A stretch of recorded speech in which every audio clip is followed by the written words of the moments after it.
good to be out on the road again. This is the last ride of 2009 for Maikeli 7 minus tonsils. Anybody care about the recovery process on the tonsil operation as an adult? As a 39-year-old person, male. If you haven't figured that out yet. So, first 2 days I was still on the anesthetic. It was still wearing off, so I didn't really feel any pain. My brother was visiting from Hawaii, as you may have noticed in that video I did. So of course I wanted to hang out with my bro, so we went out and did stuff. I even rode my motorcycle a bit, had my brother ride. I know it was wrong to do, I know, before you go getting all high and mighty. But I wanted to make sure that I gave him a safe place to ride the bike first.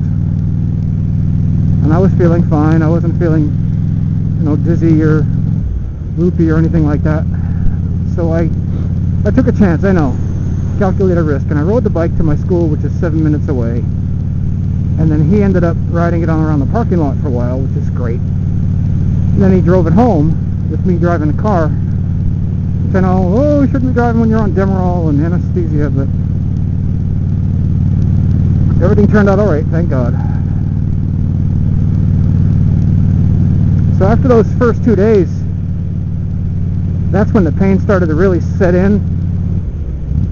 And I was very sorry to my brother, but I just could not hang anymore. I had to lay down.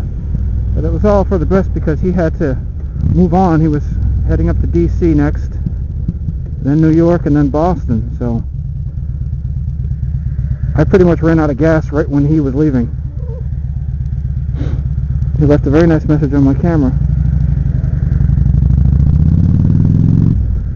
I wanted to send an apology to a particular rider I'm not going to name, but that rider may see this video, and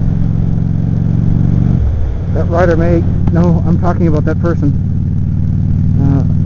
There's a little bit of a misunderstanding, and I was trying to smooth it over by explaining what it meant, but sometimes explanations don't really help when the hurt's there, so I really apologize if any offense was had. Hope you don't hold it against me. Sometimes cultures can clash. I think that was an example. Maybe even a generation gap thing, I don't know. But I mean you absolutely no disrespect. I value your friendship, so hopefully you're up there and you hear this and you feel alright. So let's see, continuing on about the recovery. The next few days I was in a great deal of pain, and I never realized how integral your throat is. When you have a messed up throat from a tonsil operation, you can't turn your head without feeling pain, because that moves the area that was operated on.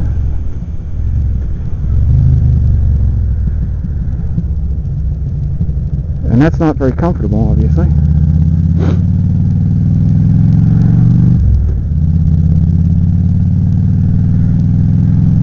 If you go to eat food, you have to move your tongue around to kind of taste the food. You don't realize how much you move your tongue when you eat. But believe me, you move your tongue a whole lot when you eat. So, that was very painful.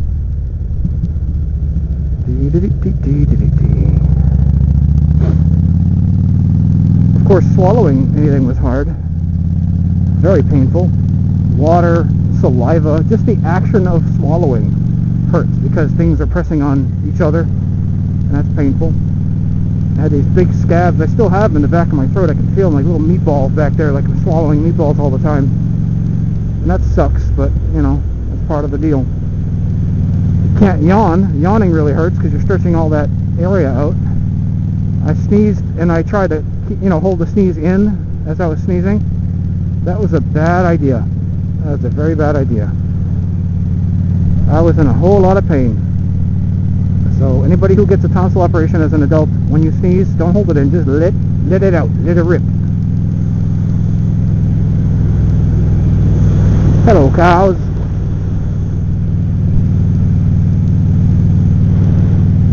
I've been on Demerol for a while, and that has helped take the edge off. They said take 2 every 4 hours, and that was pretty much accurate. Although I think maybe 2 every 3.5 hours would be more accurate, because once the 4 hours is up, it's like instant pain, you know, bang, ah, and then you have to wait for the stuff to kick in again. I would recommend kind of preempting it. Hello, hunter with a gun. Woohoo! North Carolina. You see people on the side of the road with guns. Woo! Temperature today is probably in the low 40s, maybe 42, something like that. It was raining earlier, and they say it might rain again.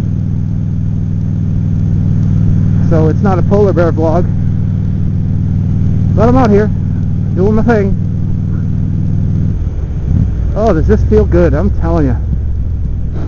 You'll note there's no windshield still. I think I'm just going to dispense with the windshield for a while, unless I really feel I need it, which I don't really yet. Maybe if it's really cold, who knows. I'm really hoping to do a lot of polar bear vlogging in the next few days.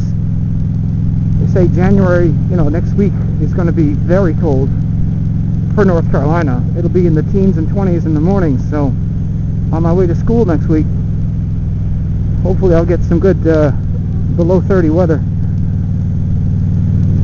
I was talking to Chuck the other day, and he's hoping to do a sub-zero vlog next week. I think that the next 2 weeks will be the only chance, he said, for his area to get that done. So here's hoping, Chuck, you get some sub-zero weather with not too much ice or snow. Yeah, this ain't bad at all. This isn't even cold. I got my thermal pants on anyway, so I'm ready for Arctic temperatures, not just 40s with these pants on.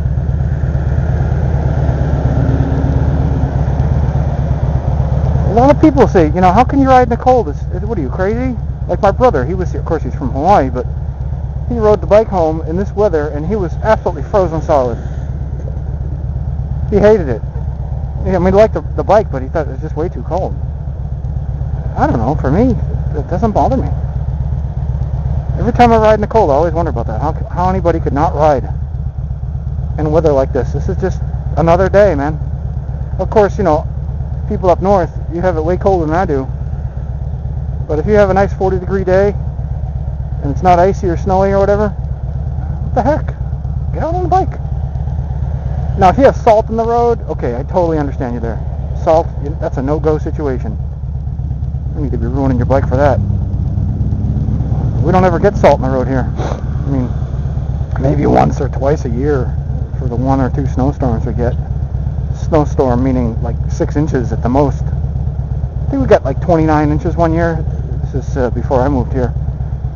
And that's legendary. Oh, giant snowdrifts and polar bears. And so as I round my way over to the gym, please allow me to wish you and yours a very happy new year. May it be prosperous, fun, and safe. Goodness knows we all want to have a safe new year.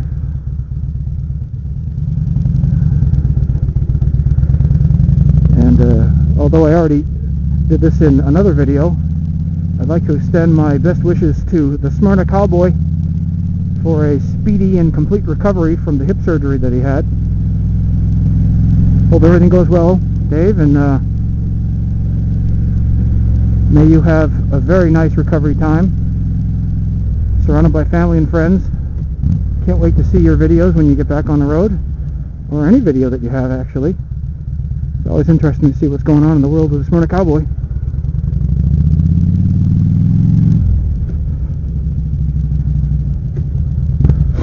Let's see, am I going to be able to park anywhere? Well, I think I'm going to park right here. There we go. I'm just going to park right here. Alright guys, I'll check y'all later.